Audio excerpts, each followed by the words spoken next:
Muy buenas noches y bienvenidos nuevamente a la serie internacional de tiempo de mercadeo del año 2013. La semana pasada estuvimos hablando con John Mariotti sobre las guías que da en su libro, en su más reciente obra, para que las empresas puedan crecer de manera rentable en un entorno competitivo.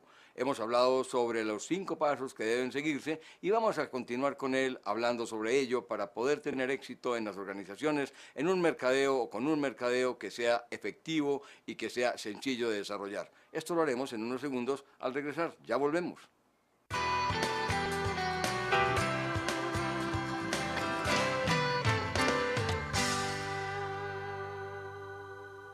Hi, John. Good evening. Welcome back. Thank you. Good to see you. Thank you. Now, let's connect this program to the last one, last week. We ended up talking about the way we have to be in contact with our customers, with the market. Most people are not in contact and not, letting the customer talk. And we have said something throughout the years. Anybody, no matter who that anybody is, could be somebody who knows about your business, who don't really know about your business. Anybody you ask a question will have an answer and a suggestion. Is that right? Yeah, that's probably true. There's a more indelicate way about saying that's what everybody else has one of, but they all have an idea on what the right answer is. Absolutely. I remember once we asked people from the farms what they would like to have in their shoes, or what kind of shoes they would like to have. And they said, a pair of shoes that we don't have to clean, which is, understandable, because they were in the farms, they were walking on the grass, and it's logical. I mean, when you think about it, you say, hey, this is something, just a pair of shoes that never get, dirty, a pair of shoes they don't have to clean. That's good. That's a good question. Now, the thing is, can you get it? Can you offer that pair of shoes? And the answer is yes. Chemically, you can do it, but the cost will be really incredibly high. So, I mean, the market is not prepared for that yet. Okay, but then you have to connect what you were saying last week with the planning, the marketing planning and everything. How is that? The answer is you may not be able to solve every problem quite that simply. But if you look for unmet needs, one of the best examples in the United States anyway is somebody realized that consumers are short of time. So what they decided is if they take chunks of lettuce, heads of lettuce or stalks of lettuce, chopped it up and put it in a bag, they could take what would normally cost $1 or $1.50 for a bundle of lettuce, and that would make enough to fill 4 bags at $2.50 each. And people would buy it because they didn't have to take the time to chop up the lettuce because they were busy. So the answer is there are those kind of solutions around if you're smart enough to look for it. Another example is a very popular charm bracelet in the United States now for ladies is made by Pandora, and the charms are all cylindrical. And they show the characters and everything. The old charm bracelets used to have dangly charms. And they would snag the clothing, and they would snag the sweaters, and the charms would get pulled off and drop on the floor. Well, these are all nice and round and neat. Well, Pandora just invented that a few years ago, less than 5 years ago. And it's a multi-billion-dollar business already. So there are those kind of solutions. But the real key is to understand, as we talk, value. And the second key, and this is true in any business, not just in marketing or whatever, is to have the best people looking for these kind of things, to have people who have inquisitive minds, who have open minds, and who believe that they can find a solution. You'll never take a journey if you're afraid that the first step will not get you there. You need somebody who will take that journey. And then the second part of that is those people have to have a cast of partners that they work with who bring them ideas. And I'll finish this off with what CAST means. CAST stands for 4 kinds of partners. Customers, C, associates, suppliers, and truth tellers, which are those people that tell us when we have a really bad idea. But if you have the right cast, working with the right people, you have a powerful organizational tool to build that competitive advantage that we talked about in the first session. All that has to be taken into a marketing plan. It absolutely does have to be taken into account. In fact, the 5th piece of this puzzle is information. Yes. There's a lot of information out there. If people just know where to look for it and how to sort out the right stuff the wheat from the chaff, we would say, or to sort the right stuff from the useless stuff. There is so much information that companies who have the most knowledge, based on the most information, can gain a competitive advantage just based on that. Amazon, for example, has incredible information based on what people buy there. You pull up an item, and they show you what you bought recently. They even suggest some other things you might want. Even if you haven't bought anything, based on what you're looking at, they'll show you what other people bought. They are killing me with that. Okay. Now, the point is, that is a use of information that helps them find where they are successful and do more of it. That's, remember path 2? Find out why you're successful and do more of it. What they're doing is say, we sold Carlos this thing, so we have a good chance of selling him this one that's a lot like it next time around. So top people with a cast of partners need good information. You bundle all that together, now you have the basis for making a plan. And if you don't have a plan, how do you know where you're going? Yeah, right. That's what a roadmap is all for. That's what this book is called, Roadmap to Profitable Growth. If you don't have a map, you get lost easily. Yeah, if you don't know where you're going, you're already there. If it doesn't matter where you're going, any road will take you there. Of course. But we don't want any road. We want the one that leads to growth. Yes. And in low growth markets, we especially want that to lead to profitable growth. Yes, because you could go from Columbus to Cleveland taking Route 71 north, right? But you can also go there by going through Pittsburgh. But that will be a 6-hour drive. But that's another road to go. So, yeah. So, and you can go by going to Dayton, Toledo, and, you know, that will be another way. Or if you go to Chicago, you can take another one. Let me share a saying with you that your listeners will remember always. Listen carefully. If you don't go where you don't go, you won't know what you don't know. Now, I have a friend who's named Steve Gouillart, who is a marketing executive for me, and he said, people get tunnel vision. They always go to work the same way. They always develop products the same way. They always approach the market the same way. They always sell to the customer the same way. If they take the blinders off and get rid of the tunnel vision, if they go places they don't go, they'll learn things they didn't know. Of course. If they keep doing the same thing, they will be getting the same thing. Yeah. We had a humorist in the United States named Will Rogers. He said, even if you're in the groove, it'll become a rut. Okay, John, we're going to have to go to another commercial break and we'll be right back, okay? Vamos a ir entonces a unos comerciales y ya estamos de nuevo con ustedes. Ya regresamos. John and I were talking about the retail business and the future of retail.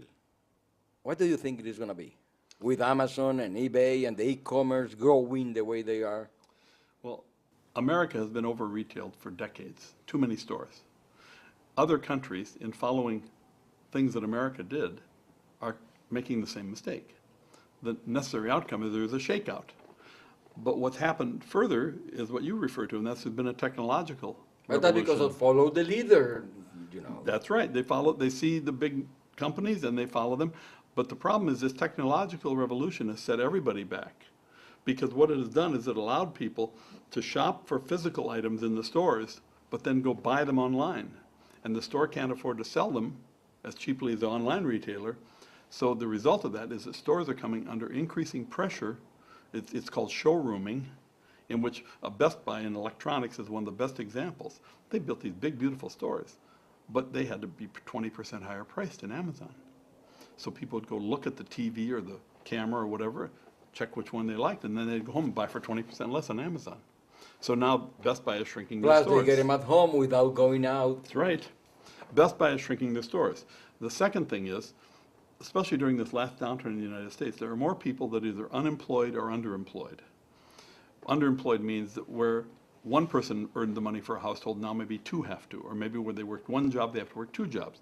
What happens? Time pressure increases and pressure on the budget increases. So what you're seeing more and more of is stores like the dollar stores in the United States, Dollar General and Dollar Tree, very low-end product, functional, not that great, but it works. You can buy a hairbrush there, you can buy a can of beans or whatever. And they're spreading them out because they're smaller, they can be spread out locally very conveniently. So you drive by one on the way home from work without spending extra $4 a gallon gas. And what retailing is doing is becoming increasingly concentrated on being responsive to consumers' pressures, price and time mostly. Now, there are a level of retailers, the Louis Vuittons of the world, who are serving the very rich, and they keep moving up. So retailing is following the pattern of the consumer population. The rich get lots of money, so they sell them expensive stuff, and the masses of people make less money, so they're more interested in the best possible value, which works for mid to low-end discount stores. It doesn't work for the great big box stores because they're too expensive to maintain. Oh, so you would say that big department stores are going to have to adapt to change a lot in order to be profitable from now on? One of the best examples of a big department store that's doing pretty well right now is Macy's. What Macy's has decided they're going to do is they use a lot of celebrity endorsers to increase the They prestige changed a lot. of the product, and they have localized a lot of assortments. A Macy's in one area won't have the same assortment as a Macy's in another area. They upscale or downscale or regionalize their assortment because they have so many different items. If they carry them all the same everywhere, you can only be sure it won't be right for somebody somewhere. You have to localize or regionalize, and then they use the cachet, the appeal of these big celebrity names Yes. to make you feel like you're getting a deal. And if you go in those stores, they have enormous sale prices. Their regular prices are quite high. In fact, I always tell my wife, only a fool pays full price there. You got to get a discount coupon somewhere or have a sale. They have been very successful in doing that. Nordstrom to a lesser extent. Did they come out of Chapter 11? They were on Chapter 11. Oh, but they've been free of that for a long, long time. What they did was they consolidated many of the other chains into Yes. Macy's. Lazarus stores, which part of Federated Stores here, Dayton Hudson, which had Marshall Field and Dayton's and Hudson's. They bought a bunch of them and put them all together, and they put them all under one brand of Macy's now. So they have been very successful in the department store trade. The place that's a problem, where the competition is still very brutal, is in between them and the low-end retailers. JCPenney is struggling now as a result of having had a CEO that thought he could make They it have been into Apple struggling all the stores. time. They've been struggling on. Sears is struggling mightily. The other stores in that tier are gone. Kohl's is doing not so bad. They're an apparel store. But, being in the middle is a tough place to be unless you can figure out what your value proposition is. And when it's to have something that looks like the other guy and be just a little bit cheaper, as soon as you say the words a little bit cheaper, price competition compresses on you because the big buyers have those big sharp pencils. What about supermarket stores? Because, Kroger here in this area is very big, and Kroger is big in the U.S. And some other brands, I don't remember the brand or the store in California, but what about supermarkets? I'll characterize supermarkets this way, and this is not a scientific study, it's just something that I did to solve an argument I have with my wife about which stores were how much more expensive than which other stores. Let me tell you why I'm asking, because you and I can, buy clothes one or twice every 6 months, but food you have to eat every day. So that's a different story. A couple of things have happened with supermarkets. First of all, there's been some consolidation where the weaker players have fallen out. But the big players have been trying to carve out their own particular niches. For example, Walmart has a huge share of the grocery market in the United States. Kroger, in this part of the country, the other ones are heavily regionalized, but Kroger is a very large region and a very large seller. Another one here in this area is Giant Eagle, which is okay. Just on my market basket, and this may not be representative of everybody, but just 25 of the items that I shop for every month, every week, Walmart was 13% cheaper than Kroger and 17% cheaper than Giant Eagle. And yet I still shop at Kroger quite often. Why? Well, But you said was, you didn't say is. Walmart is still cheaper. They're tremendously cheaper. I just did this study last year, but every time I do it, they're tremendously cheaper. They don't have as big an assortment, so I can't get everything I want.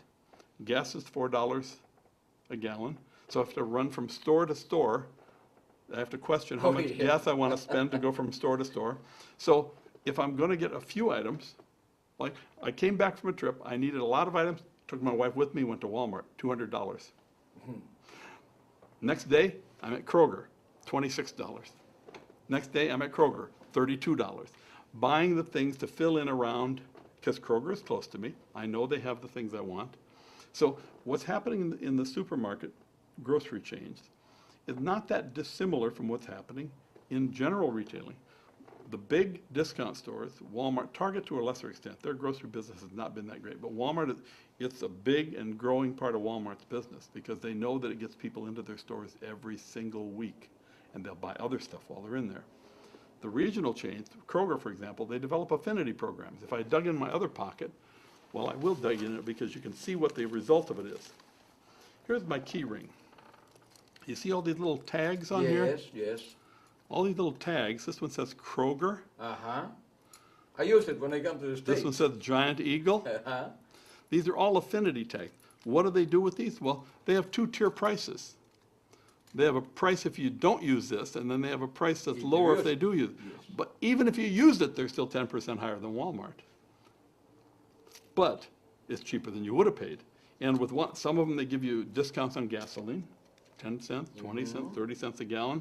So they're using multifaceted marketing approaches to try and to create a loyalty based on a program. And that's not bad. The airlines use frequent flyers. Uh-huh. They're using something like this. They give you an incentive.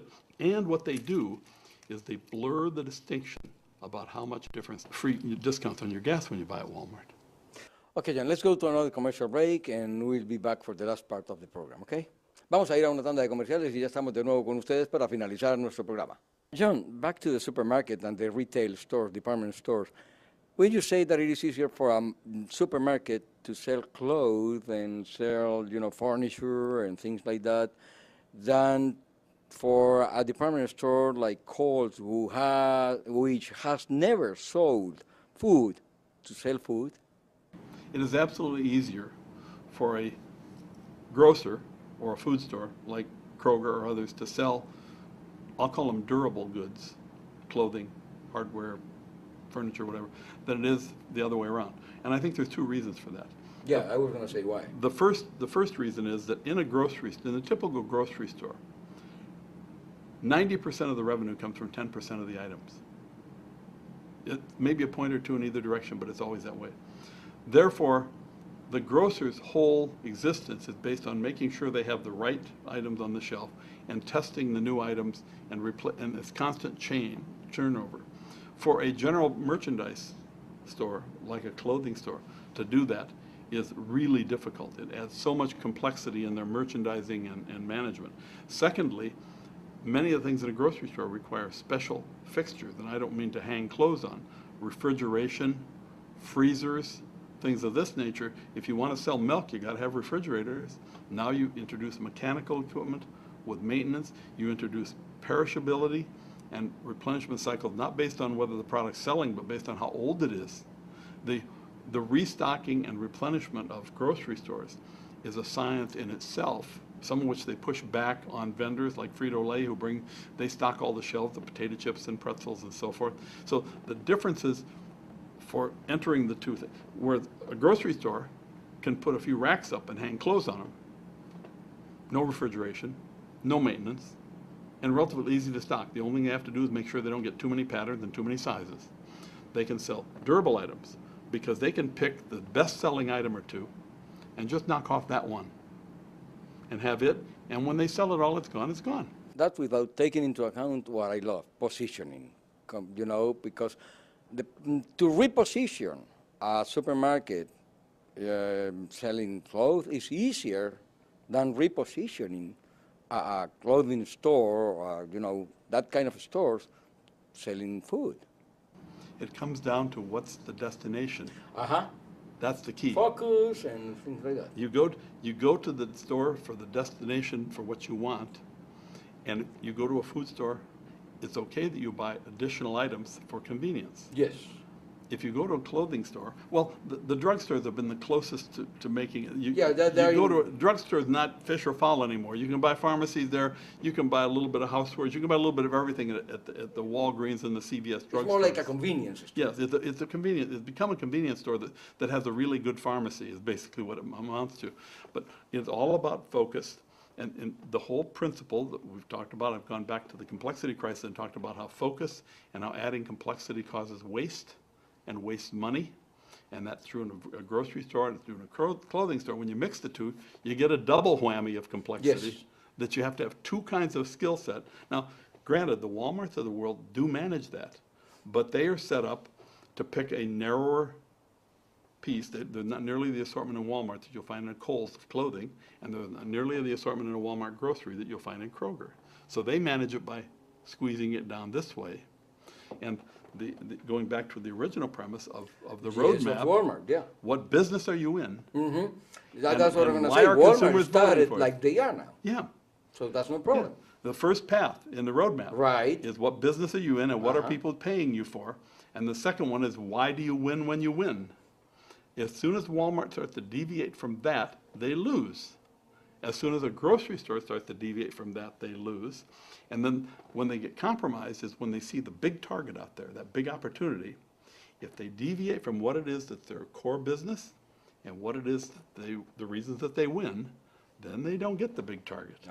They finish second, third, or 10th. That's the way it is. John, it is sad, but I'm going to have to ask the last question. Some people are saying that marketing is becoming experiential all over. Is that true? Do you agree with that? Just experiential marketing, like Bernd Schmidt said? I believe the experiential part of marketing is a huge influence in the whole marketing hierarchy. But the reason that more and more people are going to what's called integrated marketing is that it allows them to cross between the older, more conventional features, attributes, and benefits of a product and the more esoteric, sophisticated, it makes me feel good, it makes me feel healthier, I like it better. They blur the two. And I don't think it's going to be all one or all the other. If people could all afford to pay whatever they wanted for things, then clearly they would buy the premium things for the experience values, but they can't. So they have to go back and buy. So marketing in the most simple terms, when I learned it, is marketing is having what will sell. Sales is selling what you have. So marketing's job is to figure out what will sell to the target customers that is your business. And then doing a superb job of that and understanding why you win when you win and understand why you lose when you lose, and then just keep edging over, but don't jump over the boundary, because the final thought is everybody talks about we're going to grow by entering new markets. Well, I have news for them. Those new markets are somebody else's old market, and they will not be welcome in those markets, and it will be a very bloody battle to get in somebody else's market. And by doing what you and I have been talking about, then people will be on the road to profitable growth. That's right, and they will have a roadmap, that little book, and that book is designed to be a roadmap. In fact, I seriously thought about printing it on a roadmap, but it would have been too complicated. But it is the shortest book I've ever written, because I wanted people to concentrate on the most important things. And once they got those and focused on those, then they can find profitable growth. And when they find profitable growth, their company prospers, their employees prosper, and if you multiply that times thousands, the economy of whatever country they're in prospers. Well, John, it is sad that we have to say goodbye because we are running out of time. I really appreciate what you've done, and I thank you very much. Well, I appreciate being here, and you ask wonderful questions, and I hope I've given you something to think about. Thank you, John. Ya ustedes vieron entonces, por el momento no es más, los invitamos a que sigan pendientes de nuestra serie internacional. Muchas gracias y una feliz noche.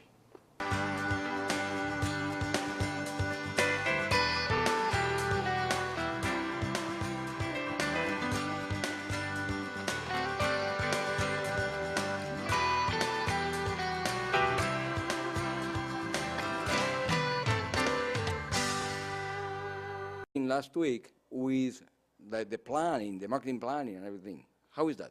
The answer is you may not be able to solve every problem quite that simply. But if you look for unmet needs, one of the best examples in the United States anyway is somebody realized that consumers are short of time.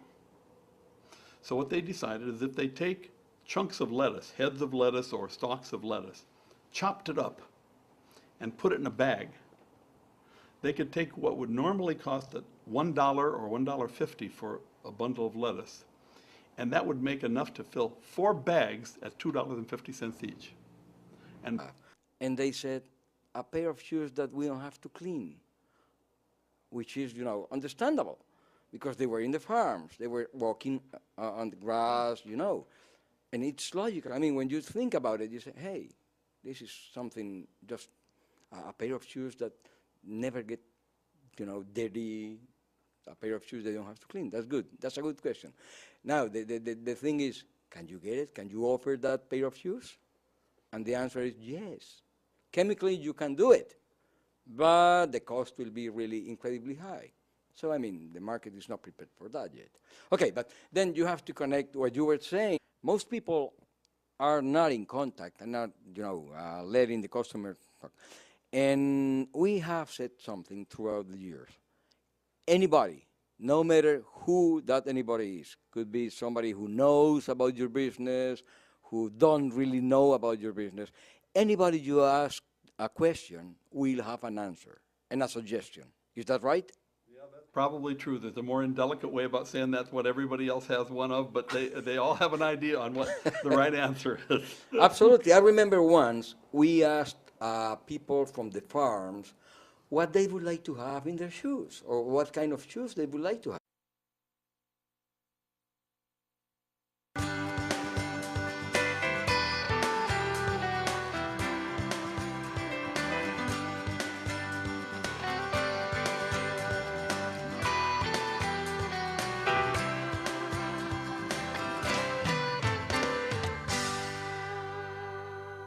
Muy buenas noches y bienvenidos nuevamente a la serie internacional de tiempo de mercadeo del año 2013. La semana pasada estuvimos hablando con John Mariotti sobre las guías que da en su libro, en su más reciente obra, para que las empresas puedan crecer de manera rentable en un entorno competitivo. Hemos hablado sobre los 5 pasos que deben seguirse y vamos a continuar con él hablando sobre ello para poder tener éxito en las organizaciones, en un mercadeo o con un mercadeo que sea efectivo y que sea sencillo de desarrollar. Esto lo haremos en unos segundos al regresar. Ya volvemos.